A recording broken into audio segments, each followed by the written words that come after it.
اعوذ باللہ من الشیطان الرجیم بسم اللہ الرحمن الرحیم ربی اشرح لی صدری ویسر لی امری واحلل عقدۃ من لسانی یفقہوا قولی۔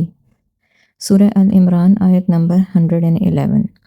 لن یضروکم الا اذی، یہ لوگ معمولی تکلیف پہنچانے کے سوا تمہارا کچھ بھی بگاڑ نہیں سکتے۔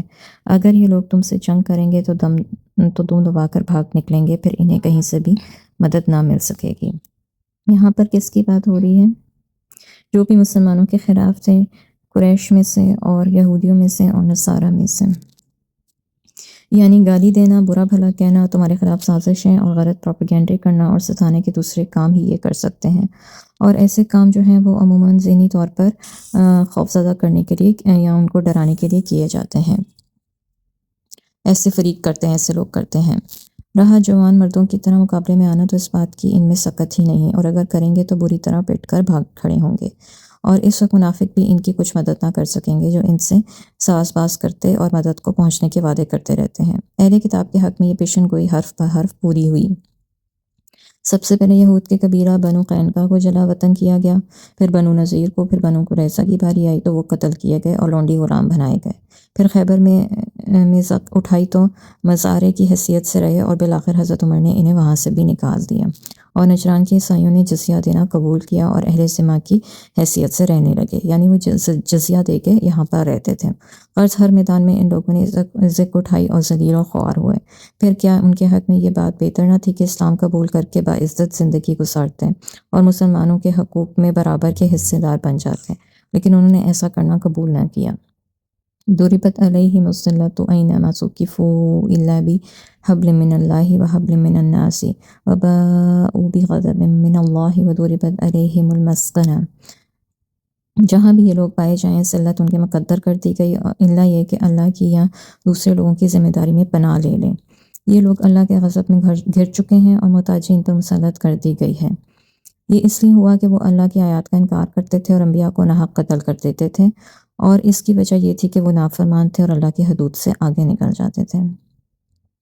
اس آیت میں اللہ تعالیٰ نے یہود کی ذلت اور رسوائی کے اسباب بیان فرمائے ہیں۔ سب سے پہلے انہوں نے اللہ کی نافرمانی کی، راہ اختیار کی اور حدود اللہ سے تجاوز کرنے لگے۔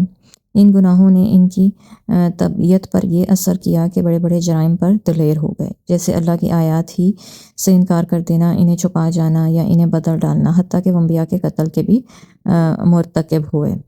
پھر جب بدبختی کی اس انتہا کو پہنچ گئے تو ان پر اللہ کا غضب نازل ہوا، جس کے نتیجے میں ذلت اور رسوائی اور محتاجی ہمیشہ کے لیے ان کے لیے مقدر کر دی گئی۔ اور اس سے بچاؤ کی دو صورتیں بتائی گئی ہیں۔ ایک ہے کہ اللہ کی ذمہ داری کی پناہ میں آ جائیں، اس کا مطلب تو یہ ہے کہ مسلمان ہو جائیں، اور دوسرا یہ کہ کسی مسلمان حکومت کی پناہ میں رہیں، اور دوسری یہ کہ غیر مسلم حکومتوں کے سائے تلے رہیں۔ چنانچہ ہم دیکھتے ہیں کہ 1947 تک باوجود اس کے کہ وہ دنیا کے مالدار ترین قوم تھی، دنیا میں در بدر پھرتے ہی رہے۔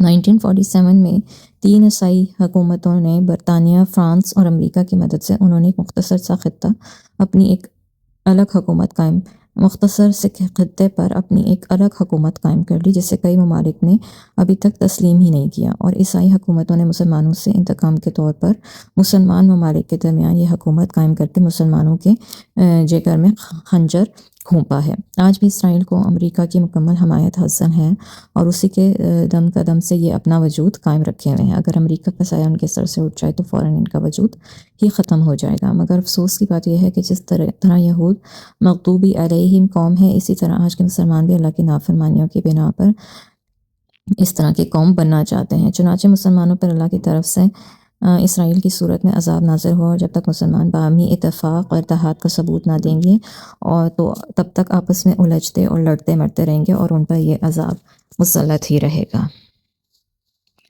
لیسوا سواء من اہل الکتاب امۃ قائمۃ یتلون آیات اللہ آناء اللیل وہم یسجدون، یہ اہل کتاب بھی سارے ایک جیسے نہیں، ان میں سے کچھ ایسے بھی ہیں جو حق پر قائم رہنے والے ہیں، وہ دن رات اللہ کی آیات پڑھتے ہیں اور سجدہ ریز ہوتے ہیں، یعنی ان میں بھی کچھ ایسے لوگ ہیں جو حق کو پہچانتے ہیں۔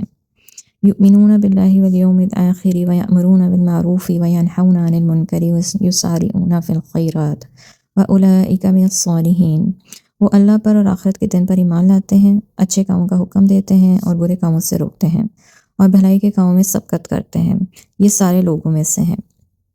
پہلے اللہ تعالیٰ نے یہ بتایا کہ اہل کتاب کی اکثریت جو ہے وہ فسق پر ہے۔ اس آیت میں یہ بتایا جا رہا ہے کہ وہ سب کے سب بھی برے نہیں ہیں، ان میں کچھ اچھے لوگ بھی موجود ہیں جو ایمان لے آئے، مثلا عبداللہ بن سلام اور ان کے ساتھی یا نجاشی، شاہ حبشہ وغیرہ، اور ان میں وہ سب خوبیاں موجود ہیں جو نیکوکار مسلمانوں میں ہوتی ہیں۔ عبداللہ بن سلام یہود کے علماء میں سے تھے، لیکن مفاد پرست اور ہونے کی بجائے حق پرست تھے۔ جب آپ ہجرت کر کے مدینہ تشریف لائے اور عبداللہ بن سلام نے آپ صلی اللہ علیہ وسلم میں وہ نشانیاں دیکھیں جو تورات میں نبی صلی اللہ علیہ وسلم کی بتائی گئی تھی، تو آپ فوراً خدمت اقدس میں حاضر ہوئے اور چند سوالات پوچھنے کے بعد اسلام لے آئے۔ پھر آپ ہی نے رسول اللہ صلی اللہ علیہ وسلم کو یہود کے سرش سے آگاہ کیا، چنانچہ یہود ان کے دشمن بن گئے۔ پھر جب ایک زنا کا مقدمہ یہود نے تورات سے رجم کی آیت کو چھپانا چاہا تو عبداللہ بن سلام ہی نے اس آیت کی نشاندہی کر کے یہود کو نادم اور رسوا کیا۔ عبداللہ بن سلام کو ایک خواب آیا تھا جس کی تعبیر رسول صلی اللہ علیہ وسلم نے یہ بتائی کہ عبداللہ بن سلام آخری دم تک اسلام پر ثابت قدم رہیں گے۔ چنانچہ بعض صحابہ انہیں جنتی کہا کرتے تھے، اور نجاشی جس کا نام اسحمہ تھا نے مسلمانوں کی اس وقت بھرپور حمایت کی جب مسلمان ہجرت کر کے حبشہ پہنچے، اور قریش مکہ کا ایک وفد انہیں واپس لانے کے لیے شاہ حبشہ کی خدمت میں حاضر ہوا تھا۔ شاہ حبشہ نے نہ صرف یہ کہ مسلمانوں کو واپس نہیں کیا، انہیں پناہ دی، بلکہ اعتراف کیا کہ حضرت عیسیٰ اور حضرت مریم کے معاملے مسلمانوں کے عقائد بالکل درست ہیں اور عیسیٰ کی تعلیمات کے مطابق ہیں، عین مطابق ہیں۔ پھر مسلمانوں سے بہتر سلوک کیا گیا۔ اس کے باقاعدہ اسلام لانے کی تفصیل تو نہیں ملتی، تاہم جب وہ فوت ہوا تو آپ نے مسلمانوں کو اس کی وفات پر مطلع کر کے فرمایا کہ اپنے مسلمان بھائی کیا نماز جنازہ پڑھو، چنانچہ اس کی غائبانہ نماز جنازہ پڑھی گئی۔ اس سے معلوم ہوتا ہے کہ وہ فی الحقیقت اسلام لا چکا تھا۔ وَمَا يَفْعَلُوا مِنْ خَيْرٍ فَلَنْ يُكْفَرُوا وَاللَّهُ عَلِيمٌ بِالْمُتَّقِينَ، اور جو بھی بھلائی کا کام وہ کریں گے اس کی ناقدری نہیں کی جائے گی، اور اللہ پرہیزگاروں کو خوب جانتا ہے۔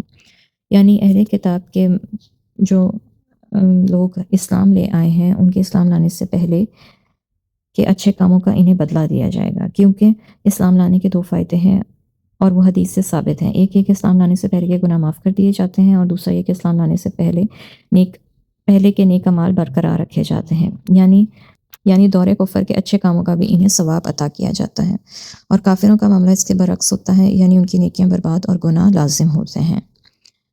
وآخر دعوانا ان الحمد للہ رب العالمین، سبحانک اللہم وبحمدک، اشہد ان لا الہ الا انت، استغفرک واتوب الیک۔ السلام علیکم ورحمۃ اللہ وبرکاتہ۔